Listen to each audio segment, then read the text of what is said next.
ছিলেন জুনিয়র শিক্ষক, কিন্তু প্রধান শিক্ষকের অবর্তমানে সিনিয়র শিক্ষকদের ডিঙিয়ে হয়ে যান বিদ্যালয়ের ভারপ্রাপ্ত প্রধান শিক্ষক। আর সে পদে থেকেই নিজেকে নিয়োগ দেন সহকারী প্রধান শিক্ষক হিসেবে।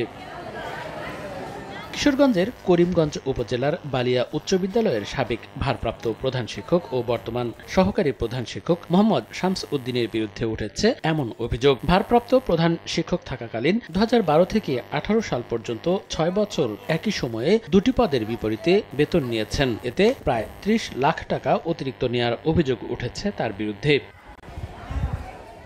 এ ঘটনায় গত 25 জুন মোহাম্মদ আব্দুর রহিম নামের স্থানীয় এক ব্যক্তি জেলা প্রশাসকের কাছে লিখিত অভিযোগ করেন। বিষয়টি তদন্ত করে করিমগঞ্জ উপজেলা মাধ্যমিক শিক্ষা কর্মকর্তাকে নির্দেশ দেয় জেলা শিক্ষা অফিস। প্রাথমিকভাবে দুই পদে বেতন নেয়ার সত্যতা পাওয়া গেছে বলে জানালেন বিদ্যালয়টির বর্তমান প্রধান শিক্ষক ও পরিচালনা কমিটির সভাপতি।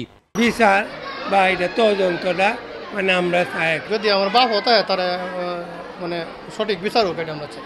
একটা সহকারী প্রধান শিক্ষক হিসেবে একটা ভারপ্রাপ্ত প্রধান শিক্ষক হিসেবে সে দুইটা বেতন নিয়েছে, এটা কাগজপত্র তার স্বাক্ষর সহ সবকিছু আছে। উপজেলা শিক্ষা অফিসার, জেলা শিক্ষা অফিসার বিষয়টা তদন্ত করছে।